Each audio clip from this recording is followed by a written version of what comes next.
And I'll tell you this right from the start. People want to have it both ways when it comes to Kyler Murray. And I'm not a Kyler Murray basher. I was hoping that he would go to baseball because, first guy ever in the history of sports to get drafted in the first round in the NFL and the first round of Major League Baseball. That tells you what kind of athlete he is, right? Right off the bat. Absolutely. He's a generational type of talent. I mean, when you look at both sports. When you talk about both. Now, yes. Now, Steve Keim, the general manager of the Arizona Cardinals, I think he might have done a little bit a disservice when he used that term to talk about him as a football player and as a quarterback from the standpoint, this guy's got a long way to go. It ain't like he's a layup, and if it wasn't for Cliff Kingsbury and the pitiful Arizona Cardinals, I'm not so sure he was going to be the first overall pick. Absolutely. Because a lot of guys, because of the height, let's just be honest, he put up big numbers, but a lot of guys put up big numbers in the Big 12, right? Yes, absolutely. Yeah, you look at a guy like Graham Harrell and guys that go on back to those Texas Tech, days. Yeah, absolutely. And we saw Baker Mayfield put up big numbers, right, in the system and everything that works there. So it's not to diss him, not to say he can't play, but last night he turned in a stinker. Yeah. I mean, he just did. And 3 for 8 passing.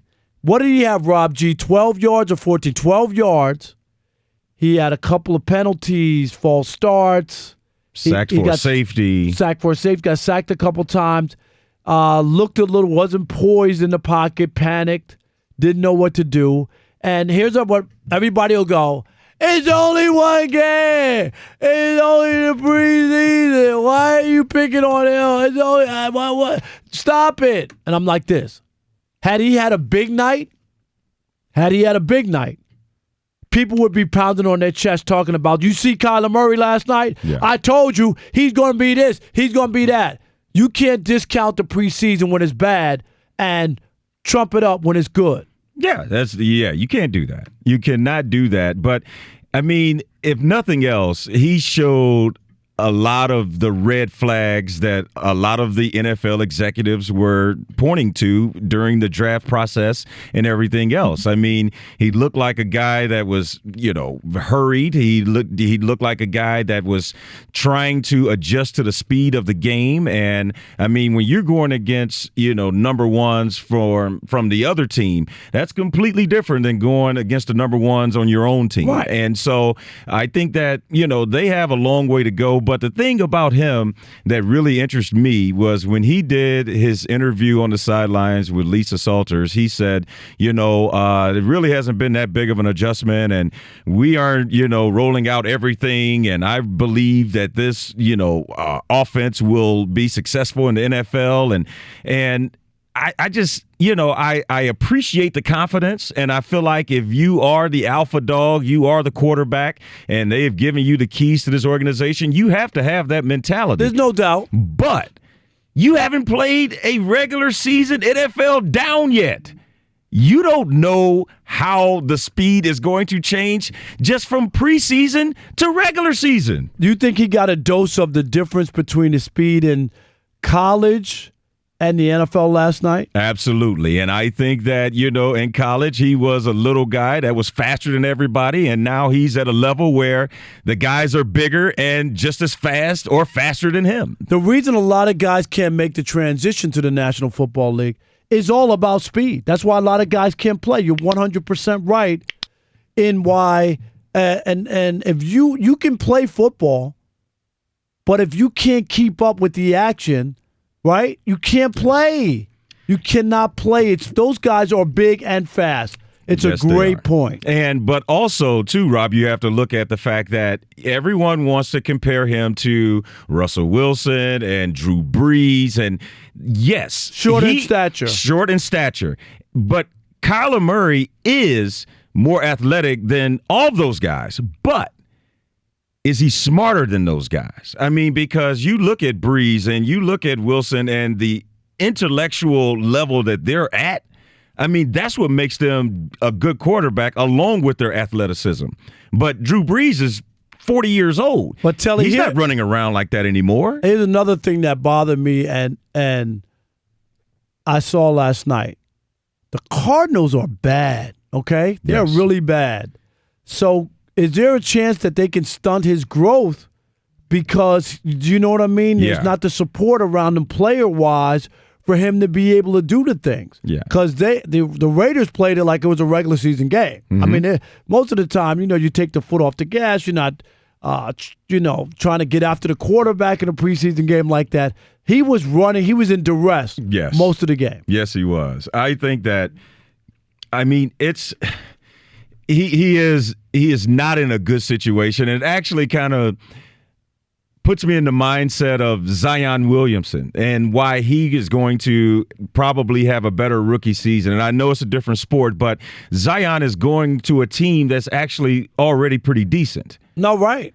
I think the team is, and with the new pieces, I'm not saying they're going to win anything, but it's not like it's they're not going to stink, right? But Kyler Murray is going to lose more games this year than he has his entire football life. Because when he was in high school, everyone knows about him leading his high school team to the Texas, high school championship. And that's something that very few people are able to do. And I think he did it like 3 or 4 times or something. And he gets to Oklahoma and he had a lot of success, Heisman Trophy winner. And he only started 17 games there, right? Yeah. Which is a small sample size, but Absolutely. He played really, really well. And I can see why some people are interested in Arizona, but he's going to lose at least 10 games this year. Oh yeah, easily. It could be 3-13. Yeah, that team is pretty bad. Yeah, but I also believe that people always want to poo-poo when a guy doesn't perform well, and it's not to bury him or say he can't play. That's not the issue. Yeah, because I just know how people operate, and I got to get on these, especially when I'm doing these. Shows with former athletes because they don't want to tell anybody anything bad about anybody. Everybody's good. Yeah. Everybody going to work out. I had to yell at Bucky Brooks today on Undisputed because I said Bucky Brooks also told me the same thing about Ryan Leaf. He said, don't worry about it. He'll be all right. You know what I mean? Yeah. How did that work out? Everybody, because the college game doesn't always transfer over. No. Tim Tebow was a legendary college football quarterback and player. Yes or no? Yes, absolutely. Yes, he was. But you could go back and there is a laundry list of those guys that just were great in college, and for some reason or another, it just did not transfer over. And then you have guys that are kind of late bloomers where, a Khalil Mack that ends up in Buffalo, University of Buffalo, and then all of a sudden he becomes this machine that he is today. So, you can never really know, and that's why the draft and the lottery of the draft, that's exactly what it is, because you don't know who's going to hit. And a lot of these guys, if you go look at their records, even the scouting gurus who supposedly are doing the whole mock drafts, how awful they are at picking and figuring out where people are going to go. You would be like, how in the world are you a draft expert when you only got 3 right? You know what I mean? But is that one though? But same thing with the GMs. A lot of the GMs, a lot of bad picks. And then you hit on one, and then boom. Prime example, I don't relate everything to Milwaukee, but you look at John Hammond. Right. He picks Giannis at 15. And he's going to be there for the next 15 years. Exactly. But, before that, he made some terrible moves. But hey, it's all erased if you hit on that one and he becomes a superstar. There's no doubt about it. Oh, man, we got a great show for you, and you need to get involved.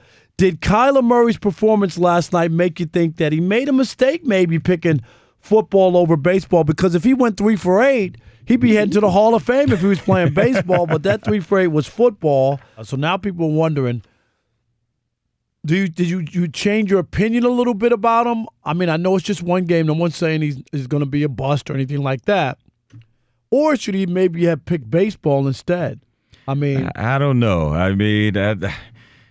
Look, there's a reason why Russell Wilson and you go on down the line of baseball players that turn into football players. Because most of the time because they can't hit. They can't hit a curveball. Dude, it's unbelievable. Yeah. Like how good these guys are athletically, and you just can't hit.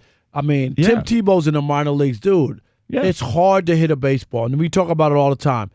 you go get 3 hits and 10 at bats. You're a Hall of Famer. Yeah. That means you failed 7 times and you're great. And you're great. That's how hard it is. Now, a good, interesting story when Joe Mauer, the former Twins catcher, Yep.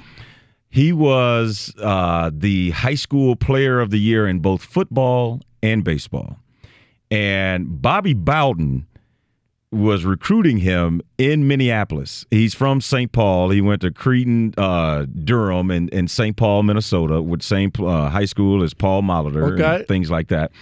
And when he chose baseball over football, Bobby Bowden wrote him a letter and said, hey, good luck hitting that curveball. You would have looked much better on our football field as a quarterback at Florida State. I get it, but he made a lot of money and played a long time. Yes, he did. But there's a lot of people that can't do that, though. No. I mean, there's a lot of people that start off in baseball and realize that, hey, this is tough. Oh, it's real deal. No doubt about it.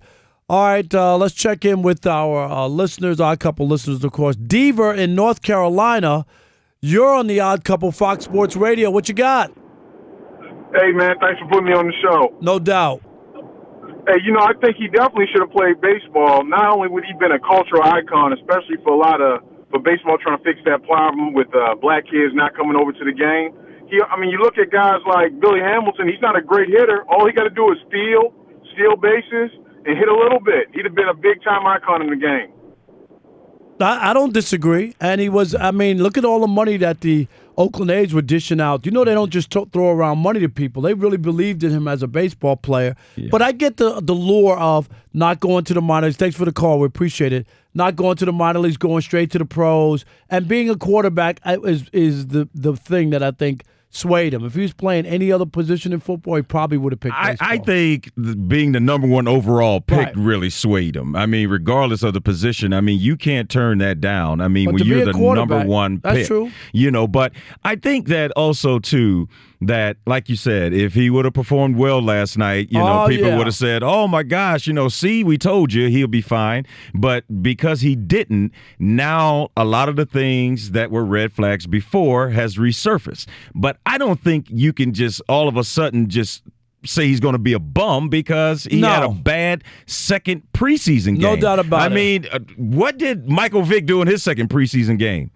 Nobody we don't remembers. know. Exactly. And nobody will ever remember. Right. So who cares? A month from now, maybe even 2 weeks from now, we're not even going to be talking about his second preseason game unless he has a bad third preseason game. Right. We could say, hey, this is where it started. But, a year from now, no one. You can't even recall what Baker Mayfield did in his first or second preseason game. I don't remember. Hey, Mitch in Chicago, you're on the Odd Couple, Fox Sports Radio. What's up, Mitch? Hey, great show, fellas, as always. Thank you. But, I think it's like you guys were saying, it's way too early. You want to see, forget the preseason. I want to see what he does in the regular season games. And even then, most rookie quarterbacks don't have great seasons in their first year anyway. So, but Mitch, let me ask you this though, Mitch. In watching, I don't know if you watched the game or if you just saw highlights. He did look. I watched the series. Okay, he did look a little out of place. He didn't look like he looked a little. I don't know. He didn't look like a generational talent to me. How about that? Well, he looked like he was. Obviously they had from watching the first preseason game, they had a game plan for the second one, and it seemed like it was just he was just too hyped. He was just trying too hard.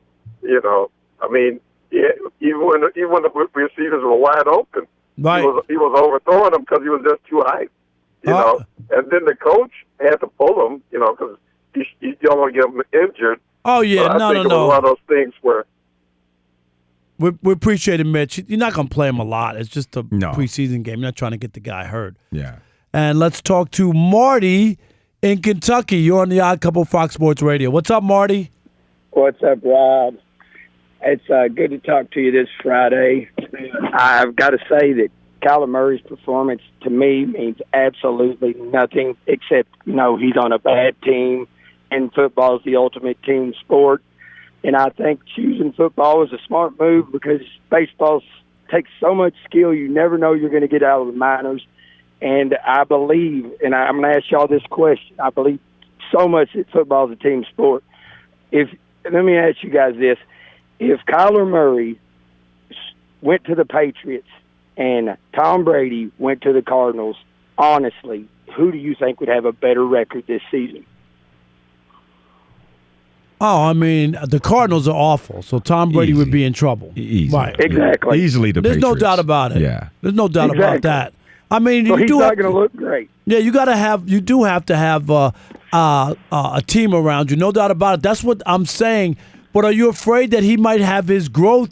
This whole generational talent might be stunted a little bit because he doesn't have the pieces around him, or you got to wait a year. Hopefully, he doesn't get beat up too bad in his first year. You know what I mean? Yeah, but looking at, that's a great comparison right there, but because you have to take into account the coaching.